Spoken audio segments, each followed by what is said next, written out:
Let's get some fresh reaction to Donald Trump's guilty verdict from yesterday. Joining us right now is Republican Congressman Byron Donalds of Florida. Congressman, thanks for coming in. Have you had the chance to speak to Donald Trump since the verdict?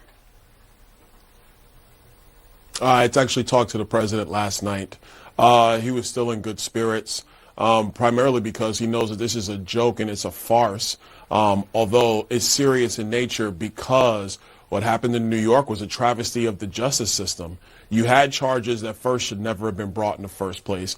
Number two, the judge, the prosecution, and the jury could not actually define what the underlying crime was to make these bookkeeping charges felonies. They still can't define what that is. Nobody knows what that is, even today. In my view, it's a violation of Donald Trump's constitutional rights. Because how is he supposed to defend himself if he doesn't know what he's defending himself against? That's just, I'm not a lawyer, but that's basic constitutional protections that every American is afforded. And so I know that there are pundits who are saying, oh, well, this just proves that Donald Trump's not above the law. No, what happened in New York is that they have made it that he's below the law. And that is reprehensible in my view. But the president is still in good spirits. He's going to fight on.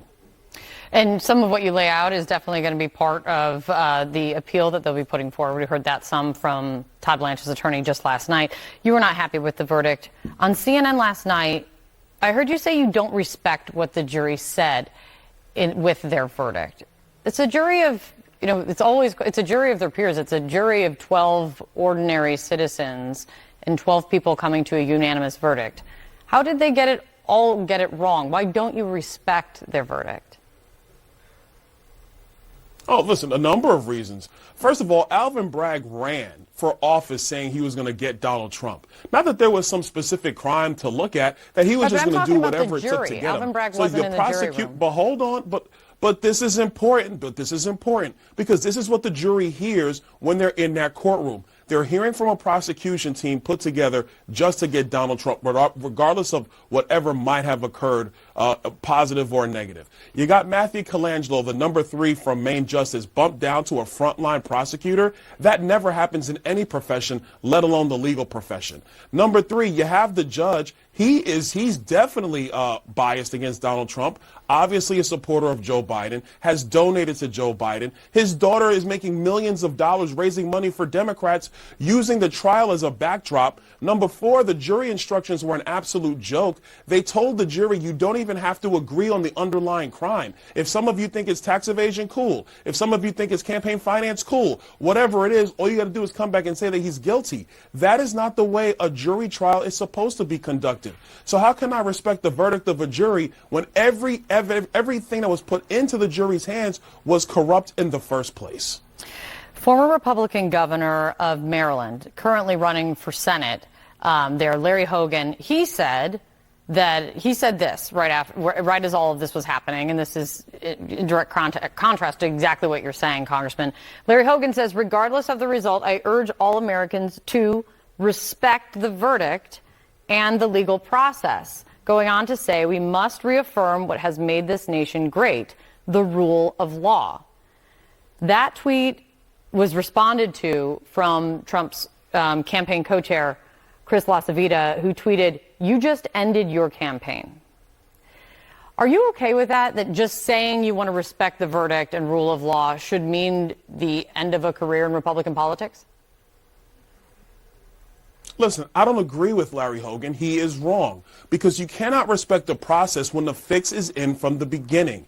It was fixed from the beginning. It was a rigged judicial process in Lower Manhattan. Any legal scholar worth their salt who observed this case knows this. I disagree with Larry Hogan. That's not true. A lot of legal scholars worth their salt didn't say that, but keep going. Hold on, but it's irrelevant. It's irrelevant because what happened in New York was a travesty of justice. Like I said at the beginning, they couldn't even identify the underlying crime. They never could do it anywhere in the case. The only time the prosecution even tried to put it together was in closing arguments. After the defense had finished their closing arguments, you and I both know that is not a fair legal process that protects the constitutional rights of Donald Trump. So if Larry Hogan is playing to voters in Maryland because Maryland is deep blue, I find that to be reprehensible, but that's his decision. What happened in New York was wrong. This is why so many Americans, not just Republicans, because they look at this for exactly what it is, a miscarriage of justice. Do you see this as what we're just talking about with Larry Hogan, that this as a new litmus test for Republicans? A litmus test? No. The litmus test is not for Republicans. It's for protecting our Constitution. It's for actually protecting the institutions of our country. You know, I'm sick and tired of being lectured to by Joe Biden and everybody on the radical left saying they're trying to save democracy. No, you're not. Not when you twist the law into legal pretzels just to get a conviction. Not when you are constantly, voraciously investigating the same man over and over again simply because you don't like his tweets or you don't like his manners or his mannerisms. This goes all the way back to 2015, 2016 when they were spying on his campaign, when the FISA process was abused to go after a political rival back then. And it's never stopped. So this is not about, what the jury said. That's not true at all. This is about protecting our Constitution, protecting the institutions of our government. It has to be blind. It cannot be a respecter of persons. It cannot be a respecter of politics. Because once you go down that line, you actually destroy America. And that's where Joe Biden and the radical left are taking us. And it is disgraceful to see it happening in our country. Real quick, but I know that you said Joe Biden is twisting the law into knots and has spoken out against the Justice Department and things you've said, though no evidence that Joe Biden has anything to do with a criminal case in New York. But even just talking about the Department of Justice, this is the same Department of Justice, if you're speaking out against it, saying that it's biased and unfair, that's twisting the law into knots, that is also taking Joe Biden's son, Hunter Biden, to trial next week. Well, I'm glad you brought that up. The only reason why the Department of Justice is prosecuting Hunter Biden is because House Republicans actually investigated what was going on with Hunter Biden. Yeah, I mean, you can say that, but that also suggests impartiality on the part of... You raise a good point. It also suggests impartiality on the part of the Department of Justice into looking into Hunter Biden. They tried to shove this gun charge into some other charge underneath it, and it took a judge in Florida to look at the indictment of the agreement that the main justice negotiated with Hunter Biden's attorneys, to look at that and says, this is a joke. I'm not signing this. And that is the only reason why that prosecution is going forward. But let's take a step away from Hunter Biden. Joe Biden's in violation of the Espionage Act. That's what Robert Hur said in his documents. But the only reason he's not prosecuting is because he says he's an elderly gentleman. Meanwhile, Jack Smith is moving forward. Why? Because Jack Smith wants to get Trump.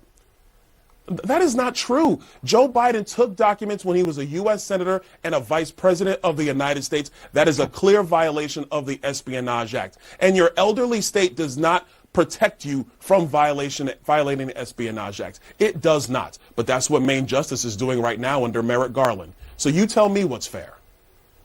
I'm not going to tell you what's fair. I'm just going to say it's the same Justice Department that is taking Hunter Biden to trial in Delaware next week. Thank you so much, Congressman. We're going to wait to see. Only because they were ashamed to do so. We're going to see what Donald Trump has to say when he speaks out, if he does, later this morning. John.